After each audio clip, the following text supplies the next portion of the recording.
Hey guys, welcome back to the Machiavellian Monkeys podcast. We're just two Texas bros discussing Machiavelli at the moment, trying to learn about the human animal. We're continuing our study of Machiavelli's seminal work, The Prince. We'll be covering 3 chapters today. Might be a little on the tighter side. We're covering on civic principalities, how the strength of state should be measured, and on ecclesiastical principalities. Yeah, welcome back, guys. Lurker Mario. Yeah, I got Lurker Mario over there, and I am Aaron James, anarcho sorcerer, and all those other fun things. Today, talking Machiavelli. When we start with chapter 9 on civic principalities, we talked about princes who've come to power through fortune or other people's arms. With Cesare Borgia, we've talked about princes who've come to power based off their own arms. I don't really remember any of the examples, but we did talk about it. Right. You know, I don't read much for the specifics. I look for the principles. But today's civic principality is not any nobility, really. Well, it could be nobility, but it's someone who comes up, I guess, in some kind of city. I don't know. I guess it's not a republic quite yet. Or like chosen like the people. Like America could be considered a civic principality, right? They chose George Washington to be president of the United States, even though he didn't want to take the position, right? I guess that might be a decent example. I mean, in the very first sentence is when a private citizen, not through wickedness or any other intolerable violence, but with the favor of his fellow citizens, becomes prince of his native city. Okay, so this is a citizen who has been selected. Right. And in the chapter, he talks about there's 2 ways a citizen can be selected to become the prince. Either selected by nobility or you're selected by popular opinion or whatever. And I guess Georgie Boy would be selected by the nobility, right? Because he's being chosen by probably the rich. I mean, there's probably a lot of serfs who appreciated him as well. A lot of soldiers who served under him. Well, he was a terrible commander, so I wouldn't know. I want to say he lost almost every battle, but he won the war. But yeah, I guess so. But Machiavelli says it's better to be selected by the populace than it is to be selected by the nobles, because nobles, they're catty. Yeah, it's hard to make them all happy. In fact, one of my favorite quotes from this chapter is, "It is impossible to satisfy the nobility by fair dealing, right, and without inflicting injury on others, whereas it's very easy to satisfy the mass of the people in this way." Because he says all the people want is to not be oppressed. Yeah, or they want you to just show competence, right? You could see this in, I don't know, actually, maybe not competence. Yeah, competence is important. They want security, for sure. Yeah, but security is just freedom from oppression, whether by your own nobility or by someone else's nobility. Right, and this is before capitalism, so they would have been serfs and plebs, not really, and it's not like, it doesn't really make sense in the modern time as far as boosting the economy or something. You're not going to create jobs for these people. You're just going to make sure savages don't come and steal their women and kill their sons. Pretty much, don't overburden them with taxes and all that stuff. And there's probably some like I can only imagine, in today's society, it's like to make a noble happy. Basically, it's like, what's your corporation? All right, how are we going to make your corporation stronger? It's going to be to enact some kind of legislation or enforcement at the detriment of all the other competition, which is how monopolies happen. It's enforcement through guns, state force, I should say. Or just, like Flex, like Amazon pressured Parler out of the competition with Twitter by taking them off of all their servers and stuff like that. Or it's displacing Barnes and Nobles and all these bookstores by having, or Penguin Books or Viking and all that stuff, by just having people be able to print their own books on demand. Or how SoundCloud fucks up all the record labels, because people don't need record labels no more. Like, just put it up. So iTunes. these democratizing powers are like nobles selected by the people. Yeah. Because they're like, I mean, noble people can still print the books on demand through them too if they wanted to, and many of them probably will. Yeah, I mean, unless they they have that power in with the publisher to have like to flex with all of their established like publishing and distribution. Right. So like they already know borders. They got people, and they get credentialed because now they're like a serious thing because they're being printed by Viking or whatever the fuck it is versus like selfing. It's like the reason Texas rappers can't get like super big, even though they make shit tons of money. They make more money than rappers on record labels because they self-produce.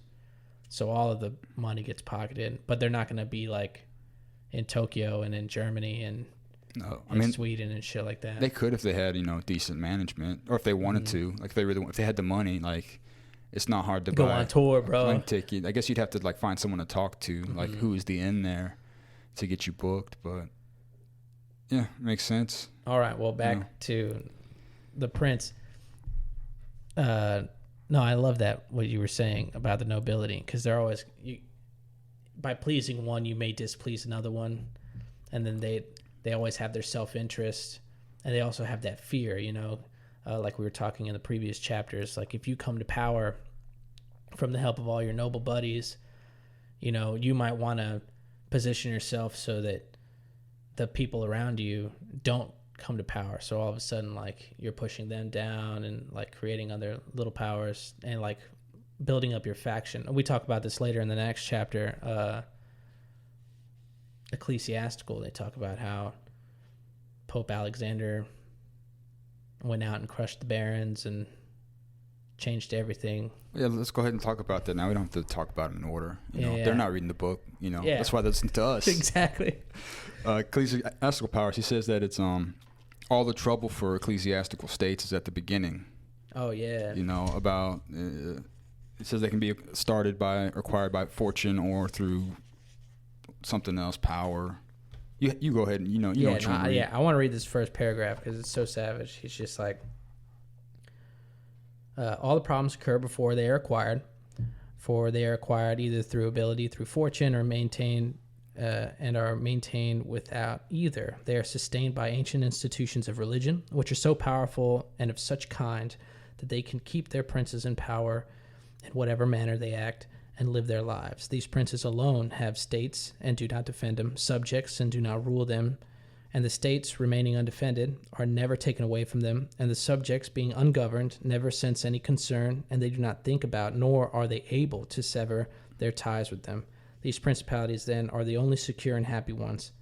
But since they're... and then he goes on about like being like, I can't really talk about it because God's all-powerful to man, and it would be stupid for me to talk about God or some shit like that. Yeah.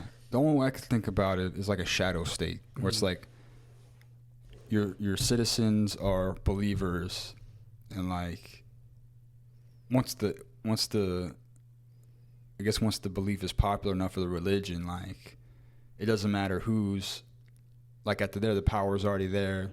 You already got a loyal follower. Yeah, this was America forever. All that stuff. That's what I thought of immediately. This is America for a long time. It was one nation under God, and even during the foundation, I forget who wrote it, but I think it was an economist. He was talking about New England, and there had been a point in time where like smallpox and measles killed like all the Native Americans or whatever, and the dude was like, surely God is on our side, for the noble savages are gone within 200 miles of New England or some shit like that, and then having that what is it called, manifest destiny, and like the American dream and all that stuff, and like it doesn't matter who the president was, like America was just like maintained, right. I mean, up until now, where there's like no ecclesiastical, there's no like unifying country vision. Well, there are at least two regional. Because if we can don't know if extrapolate's the right word, or generalize from ecclesiastical state, just an ideological based state. You know, there's the whole because we move beyond religion. The woke states of America with the postmodern religion, or post-Christian religion. You know, where whiteness is associated, you know, with original sin, and your holy scriptures, or the Robin DiAngelo and the Ta-Nehisi Coates and that other guy who started it all, and everything else. Man, it's retarded. Yeah. You know, to say the least. And that's what democracy is. But I mean, and it's also, it's also tied in with the political left in a way. Right. Well, that's why they call it the church. Yeah. But it's not necessarily the whole. It's not the whole left, because like the radical left and the corporate left. But it's not like the corporate left is going to be like, no, we're not going to use these useful idiots. You know. Right. I mean, they get all the free street enforcement, man. And the DA is just like, no, we're not charging nobody. Yeah, dude. You know? Current events. Yeah. Nice to drag the waters every once in a while. Yeah, man. Okay. So. But let's see here. Ecclesiastical. I thought this was great. We jumped up what is it? Before Charles, King of France. Oh,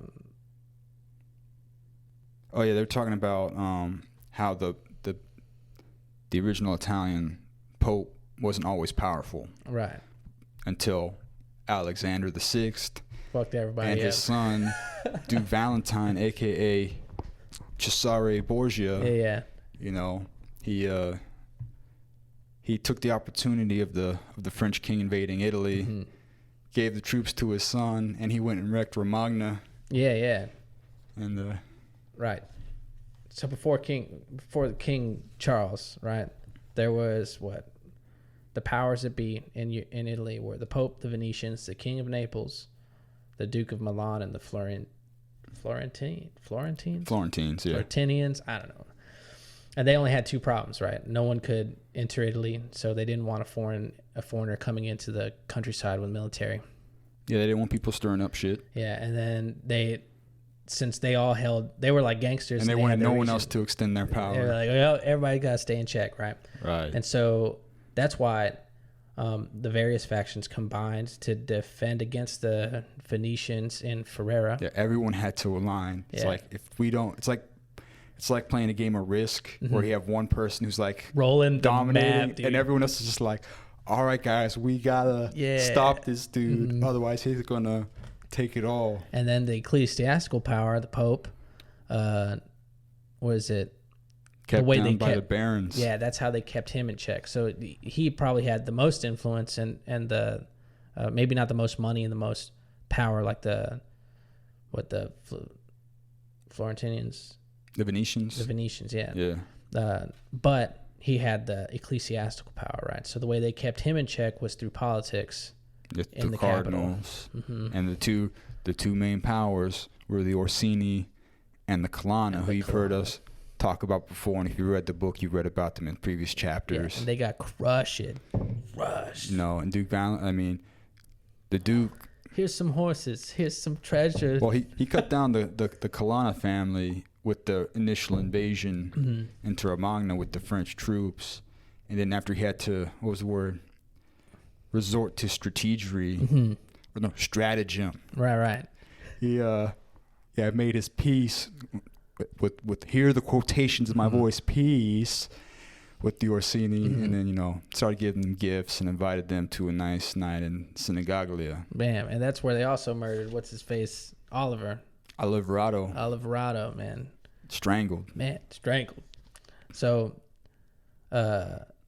what is it? And this is how, again, the ecclesiastical principles, once they rule, it doesn't matter how they rule. People are going to succumb to that rule. We just talked about that. Because either you're faithful or you're not. Yeah. So, like, well, one, you're faithful or you're strangled. Yeah. So, obviously, it's like, do I want to believe or do I want to not breathe? Right. And the plebs are just worried about making money and keeping their families together or whatever. So, they're not going to worry about who's in charge. So the Pope takes charge after Duke Valentino dies in Spain, right? All of Pope Alexander VI's work. Yeah. That he was there for his son. Pope Alexander died before the Duke of Valentino, and Pope Julius ascended. Yeah, and everything was just like it was like he came to power, or what? He arrived, and the power was already there. The barons were the centralized state, like we talked about before. Mm-hmm. So they didn't call it a centralized state, or did he? No, he used a different phrase. Yeah, but it was unified. Because I think he used disunified, which I think was weird. All the Roman barons were already suppressed and despoiled. Weak. And then all the followers were there, loyal to the Pope. And then he had the money. He had the money bags. And the arms. Yeah, so it was just, boom. He used that to push crush the Venetians and rid the French from Italy. Gain Bologna as well. Yeah, and what is it? Orsini and Colonna never came back because the power shift, and then they didn't have any family in the University of Cardinals, so they couldn't ever like put political pressure on inside the church. Yeah. So it's just like boom, boom. Yeah, I like how he says here, this is about Pope Julius. Like he merits the greater praise as he did everything to increase the power of the church and not of any private person. Hell yeah.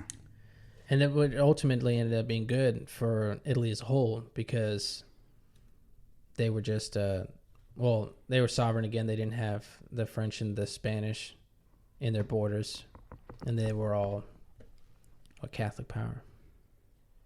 Yeah. Yeah. I wonder, it'd be another good area of study to like study the dissemination of the papal power. Because this might have been the beginning of I guess it would be the Dark Ages. No, this is Renaissance. Yeah. I forget. I don't know if this is, I'm not sure if this is before or after England severs ties. I think church. Henry was way later. Yeah. By at least a couple hundred years. And talk about big dick energy, bro. He's like, he tells the Pope, I need to divorce my wife. And the Pope thinks he's all powerful. He's like, I'm not going to allow you to divorce my wife. And the king's just like, I'm going to divorce her anyway. Fuck you. I'm creating this whole other church. I'm the king. I don't fucking listen to the Pope. He like completely dominates. We're going to talk about this later once we start covering 48 Laws of Power. But just, sometimes you just got to break the rules, especially when you're in a position of power kind of thing going on. Yeah, it was that or bend the knee to the Pope. Yeah, and that's like the same thing, hundreds of miles. I don't know if it's thousands of miles, but it's like the same issue that we had with England. You know, England's like, I'm a king. Who the fuck is this guy that's like elected by cardinals to rule Europe because of the church?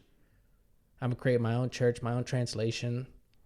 Boom, and then he has the divine right of king plus like the power of church, right? He's telling his subjects that his word of God's different. And then you have that happen for centuries, like Protestants versus Catholics, you know. Or are you a fucking Irish Catholic? Or are you an Irish Protestant, right? Are you? Well, yeah, I believe the Reformation happened shortly after the Prince was written. Martin, I think that was 1533 or something. Martin Luther, and he was German. The Germans causing all kinds of trouble. Yeah, dude. Always. Europe's just insane. Like, this is why it makes me laugh when people are like, white people are a monolith. It's like, bro, are you fucking kidding me? Like, Romans.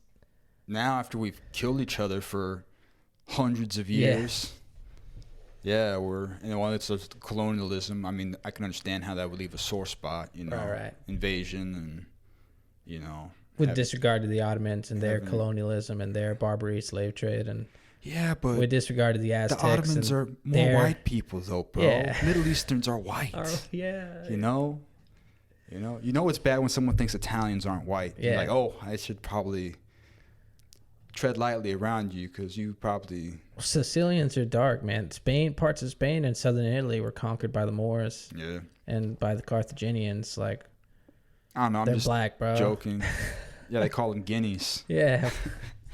That's so crazy. Like, yeah, man. There's a book I want to read. Man, I forget what it's called. It was written in the late 1800s. And it's essentially the work that manifests, like,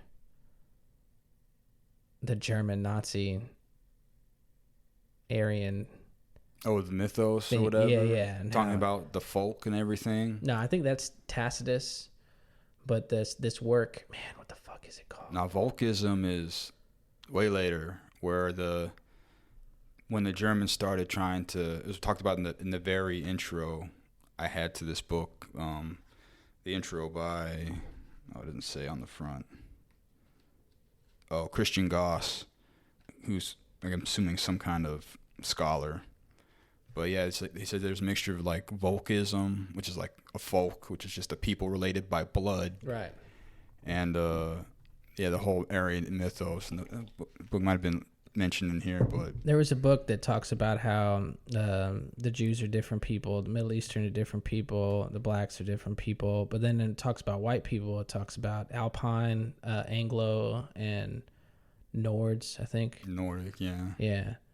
And so it like subdivides it into there. And all white Europeans, bro, come from 3 major migrations of humankind. Mm-hmm. All right, everybody, doesn't matter whether you're Swedish, Italian, or what. You've got some blend of these. So maybe the Sardinians, which are, I think, one of the bigger islands off the west coast of Italy. Okay. They're, if you want to look at them, Corsica, and Sardinia, that would be the northern island. Yeah, they represent closely genetically the phenotypic expression of what would be expected from the second migration. So the first migration is the original Paleolithic hunter-gatherer, from Africa. From Africa, they went out. Of course, they went through the Horn of Africa, into around the Mediterranean, into the Middle East through Turkey, and somehow ended up in, following probably just the Mediterranean Sea, ended up all of Europe hunting, because there was like a warm age where even all the way up to Scandinavia was green. Oh, okay, cool. For a while, and there was I don't know if it was a warm age or a cold age. There was no ocean separating Scandinavia from the mainland Europe. Same thing with Britain as well, I believe. And then maybe they went to the warm age, and all the ice melted in the glaciers, and then the seas rose up and separated, or some kind of tectonic movement. And then separated the populations, but. So you get the first hunter-gatherers.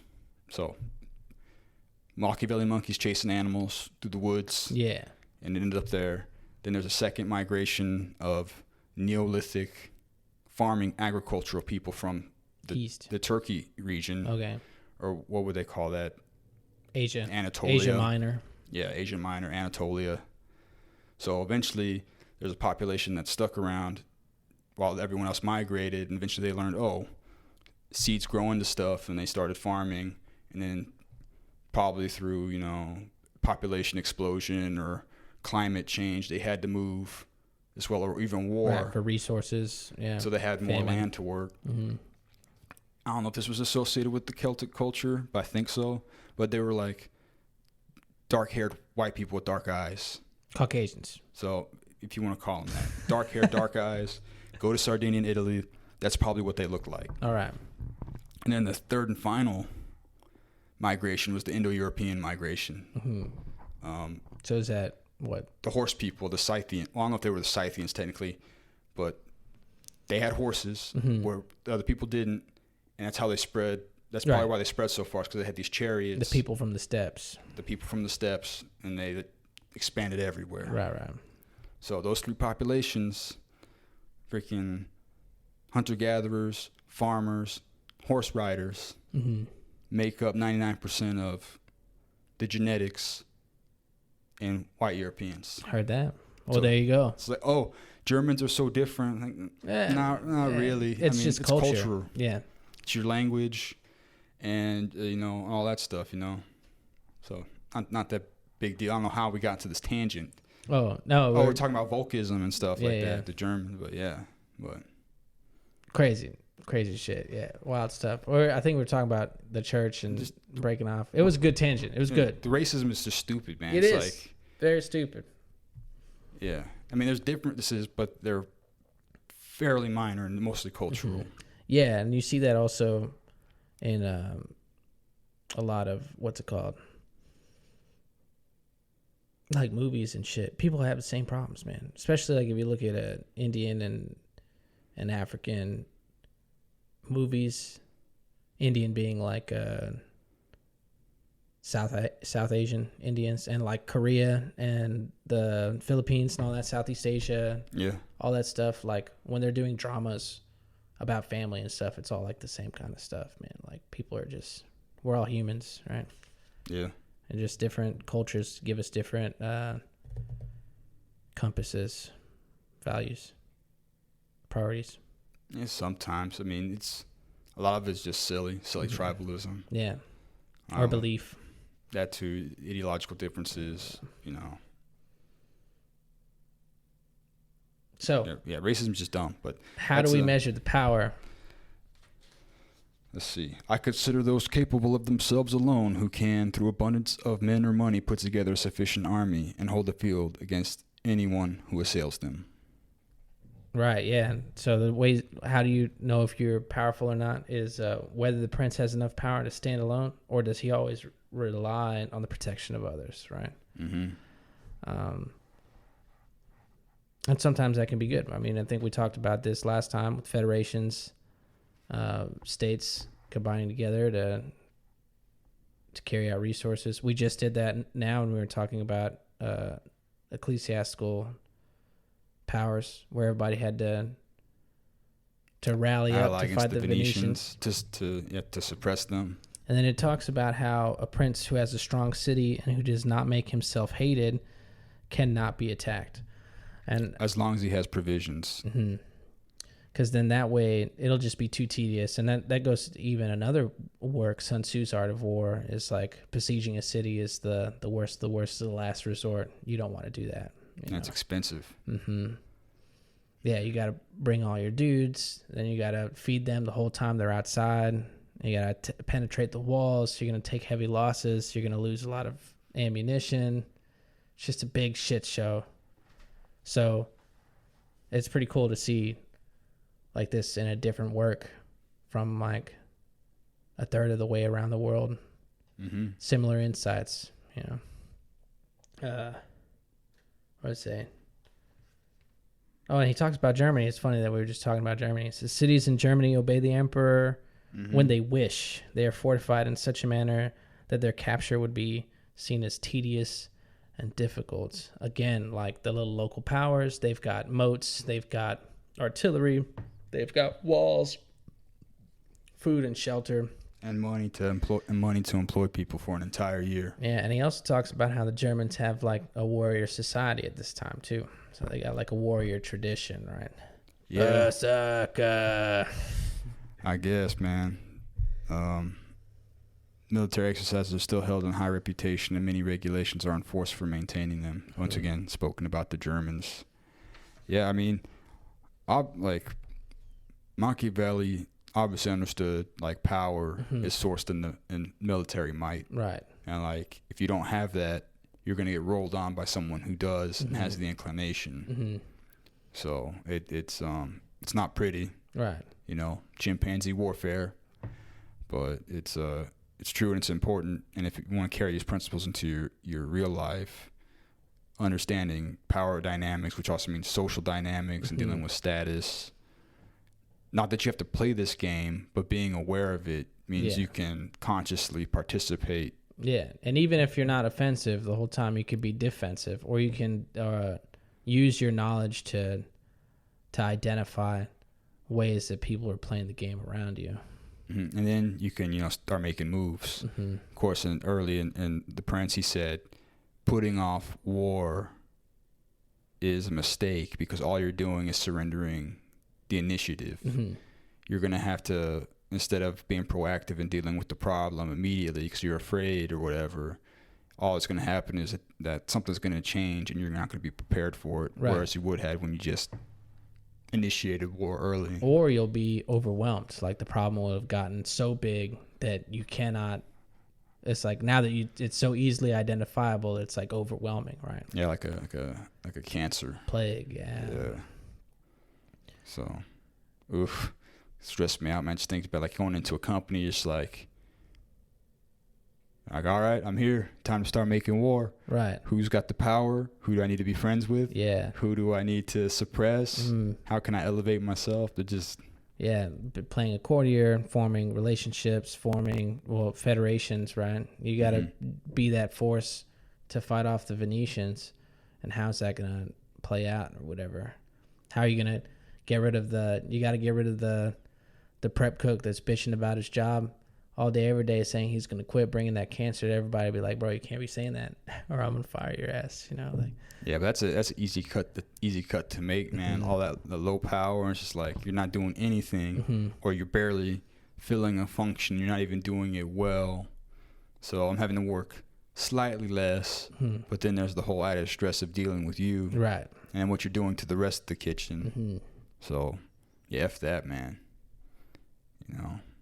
And then of course, if you disregard military might, which some might want to do, being the peasants that we are, right, you form federations. It's better to focus on building relationships and networks that empower each other. And then if you're really worried about power, you need to have guns and be part of a militia, right, or something like that, if you want to go that far. But then you're kind of like almost playing the game of like, do you really want to be called up to stand to the might of the U.S. Army, or do you just want to be there for defense, and then to be taken advantage of by the U.S. Government? It's a lot of funky stuff as far as just like defending the homestead and potentially network. Like, it'd be cool to see like a intentional community created, something like this. I don't know how. There's plenty of those. Yeah, I was in one. Well, I'm talking about like a city. Or a town. I mean, I guess Osho did it. They kind of just took over a town by busting in a bunch of people and like outpopulating them. But I guess you have to get a charter or something, or not. You can just probably have a spontaneous.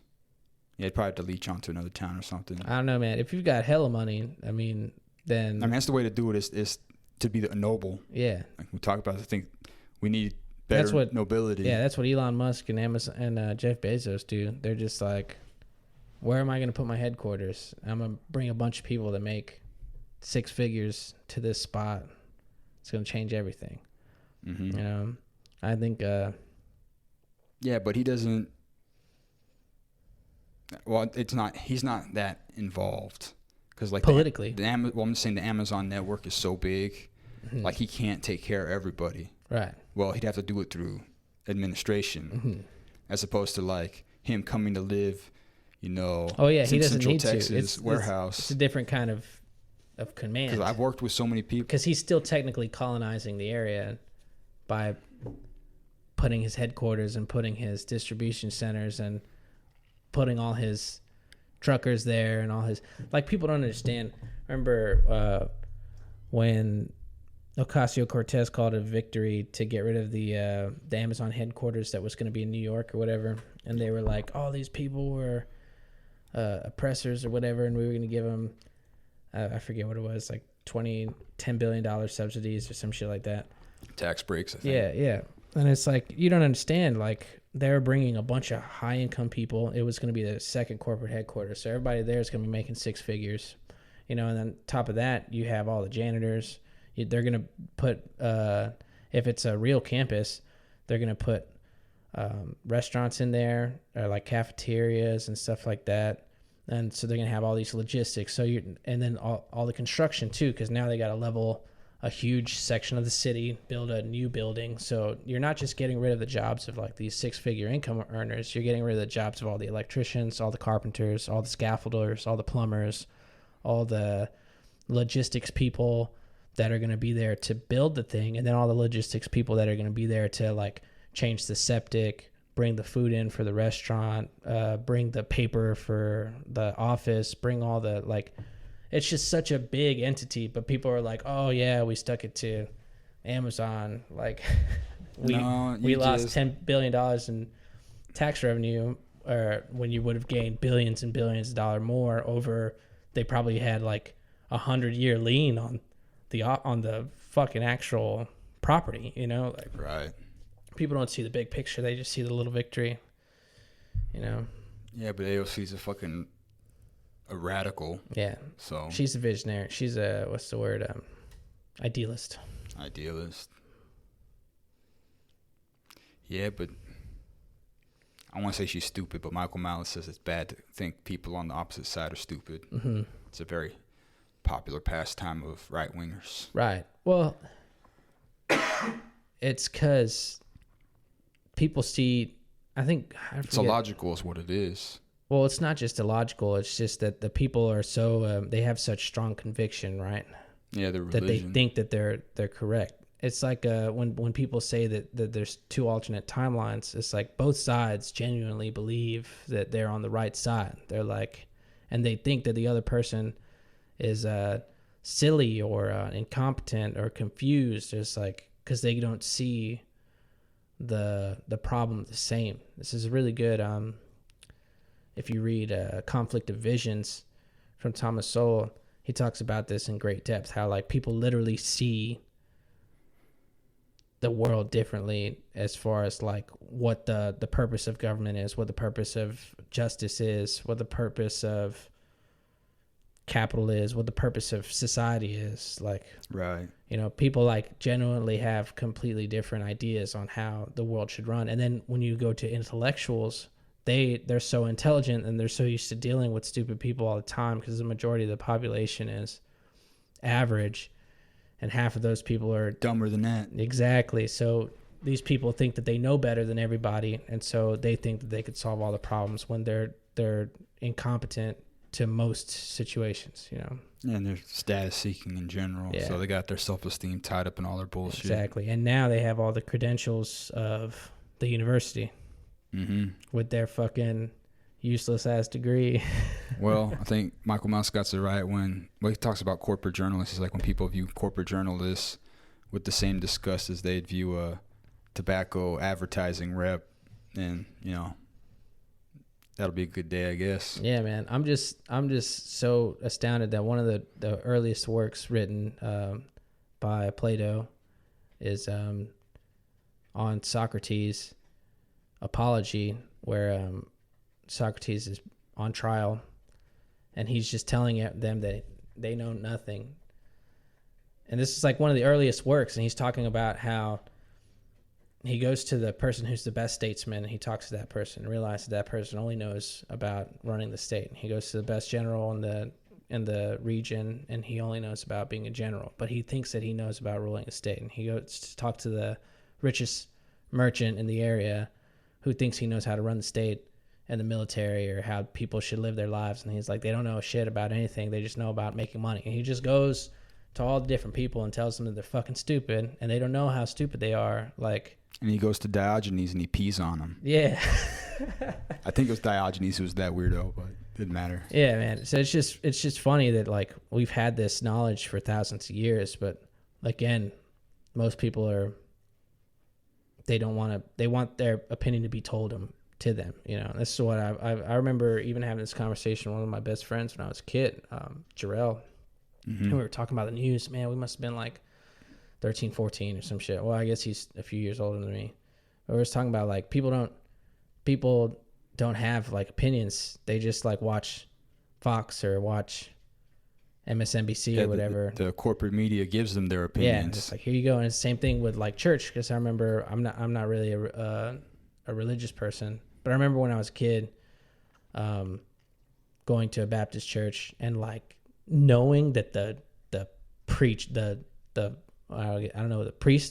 No, not in Baptist. It'd be probably like a minister or something like that. Whatever. It was lying to me. Like I just knew he was lying to me. He was like telling me all this shit, and all these people were like bearing each other's existence, you know, tolerating each other's existence in this fucking room every Sunday, you know, and pretending to be nice to each other and pretending to care when they didn't care about each other. You know, it was just a bunch of bullshit. I remember being fucking 8 years old and being like, I don't want to fucking do this. This is dumb. Like, yeah, it's just crazy. I mean, because it's all just, I wouldn't say necessarily power structure, but it's definitely like people have their own, what's the word? Interests. Self-interest. You know, the church definitely wants you to volunteer, so they get free labor. They want you to donate, so they get income. And then back in the day, the church made sure that they were a tax-free entity. You know, it's like, it's layers, bro. It's a power structure. You know, they're separate from government, so they don't have to pay taxes. Exactly. Just like these nonprofit charities that are pushing racism in America right now. Ugh, yeah, that's bad. So bad. Yeah. So. And so all of this is goes to this chapter on how do you measure the power of a principality, right? Well, I mean, you can measure the power of the United States military. Yeah, you sure can. I think it's that's the one thing going for us, so we're not completely oppressed. I think it's 3,500 nukes or some shit like that. I don't know, man. The most aircraft carriers in the world. Like more military spending than the next 12 countries combined. Yeah. Yeah, man, it's effed up, you know. And all these little weaker entities, you know, they either got the capital to stand alone in the political battlefield or they federate. Talking about like lobbyists? Yeah, you could say that too. But I mean, I was just talking about all the stuff we were talking about just now with like the church and the indoctrination and Amazon. Yeah, I don't think the church is fighting the government as much. So maybe in some of the southern, but their power, it's a power structure. The religious right, they want prayer to be in schools, and like, I don't care. Yeah, I mean, free society, like no Department of Education, and like those people that live in those demos can have that taught in school, and then when their kids stop going to college because of whatever reason, or maybe they even go to college more so if the meritocracy is correct and they're performing well in school and they like being in school. Well, I think it just further, like as far as education is concerned, probably just stratify society, because you'd have like those kids would go to school, and obviously there's going to be, if there's no government schooling, certain schools would be like, we'll get your kid into college with a little bit of the Bible stuff on the side and be more liberalized about how we teach. You know, we'll throw in evolution and creative or intellectual, intelligent design. You know, and I believe those two things coexist beautifully, but that's different podcast. Right. And then there's be the other schools that are not going to do as well because they're not going to be able to funnel as much kids to college, but they might have the real Bible schooling. Right. And if their parents want to pay for that, you know, that's probably going to happen. There's going to be poor schools. There's going to be wealthier schools. And that already happens now. Private school versus public school. And if someone was like, I always like, I should say this more, and I do, that instead of having government programs to like fund poorer schools, that's when you get the nonprofit together and start raising money. Right. In fact, I just saw this podcast. Have you ever heard of Marcus Aubrey? No. He just ended up in my YouTube somehow. Oh. Thank God. I think he's like a Joe Rogan friend, maybe. Algorithm. Thank you. Yeah, big buff dude, and he was talking all my spiritual jams and stuff. It was a talk on how DMT, something DMT related, and how it's got some cool shit going, or how DMT might be I mean, the headline was obviously clickbait, how DMT constructs reality, because there's like enough DMT in our living tissues already. Like there's like, we have DMTs in our body now, and it's substantial measure for whatever reason. So it gets I'm not in the headspace to talk about it, where it's like hallucinations and the tripping. But the dude had two dudes. He had a scientist and a fundraiser, and the one dude's like, I run this organization to help raise money for DMT research and psychedelics. And I was like, that is awesome. That's what we need. Right. We need people you hate your job and you want to see some change in the world, become a fundraiser. Yeah. You know, start your organization, start working in the media. You know, you probably won't make a whole lot of money. I mean, you could be able to set your salary, doing your shit. Yeah. But if you're serious, you know, and get enough people on board. I mean, all you need is at least one dude with a lot of money. But hey, sounds like a good idea. You need patronage. Yeah. You know, no, we need better rich people, bro. For sure, dude. You know, that's what I was thinking. It's like, if I were to get rich, man, it's like, I mean, luckily we have stuff like Patreon where you can pay for what you want to see and all that stuff. But I mean, I guess we're getting outside the purview of the prince here. But I mean, life is good. Yeah. You know, old DTW saying life is good. Yes, sir. A lot of opportunity. We're blessed. We're lucky. Fortune is on our side currently. or at least when we were born. So, I mean, we've covered the civic principality. Yeah. And talked a little bit about there's between dudes been brought up by the populace and by nobility. Mm-hmm. You know, it's better to be on the side of the populace because in times of adversity, if the people like you, you know, they won't bring torches and pitchforks to your door. Yeah. And that's also, he talks about, you got to keep them on a leash, you know. You can't make them too independent to where they don't need you anymore. Well, stuff like that. He also mentioned that, like, dealing with the nobility. Mm-hmm. Like, the nobility you tolerate either has to be on your payroll or you got to deal with them like cats. Yeah. You know, something like that. And he had a little warning in there about, you know, if they're too aloof, and you're not using them for some ambitious ends, they probably think they're better than you, and to keep an eye on them. Another thing he says, like, if you need new, you can always make new nobles. Make new nobles. Yeah. Just fucking kill them and be like, you, lands, titles.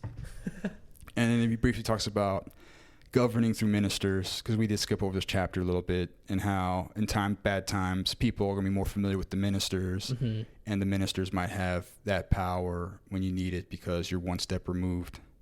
We talked about measuring the strength of states, which is pretty much how much guns and rations you have. If you can defend if you have a city and you need to defend it, you need to have the walls, the moats, and the structures and the provisioning to make that happen.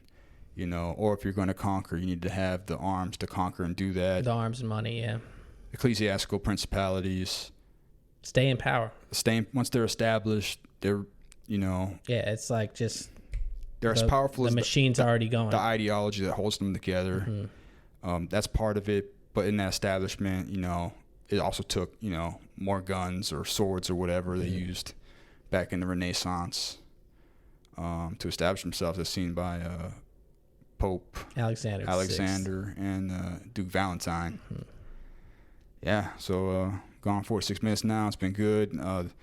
Next week we will be we'll be talking about soldiers, because there's a few chapters on types of auxiliaries and on militias. So we can probably go to chapter 14, because it's talking about the duties of the prince with regard to the militia, and I think he starts getting into talking about the characters of princes. From there on. Sounds good. So I mean, we'll shoot for that. You know, we're keeping it chill, having fun. Thanks for hanging out with us tonight. Yeah, episode 5. Yeah, sounds. I don't count them, bro. I just read the chapters, show up, have a good time. Yes, sir. Thanks for hanging out with us and learning some stuff about Machiavelli and the Prince. I've been Aaron James, anarcho-sorcerer. Sitting here with my best bro, Lurker Mario, Central Texas represent. You can find Lurker Mario on Twitter, I believe. At Lurker Mario. At Lurker Mario. You can leave me a comment somewhere if you feel like getting in touch with me. Hit us up on www.machiavellianmonkeys.com. Yeah, www.machiavellianmonkeys.com. We're on Podbean. We're on Spotify. We're on iTunes. I actually haven't looked at the email, so maybe you might be able to find us on iTunes. If not, definitely on Spotify. Mm-hmm. Definitely on Google Podcasts. You can always find us on YouTube as well. So we are available across most of the big platforms. Hell yeah. So you can give us a like, subscribe, and all that. Give us a comment, or not. It's whatever. Thanks for hanging out. We'll see you next time. Cheers. Cheers.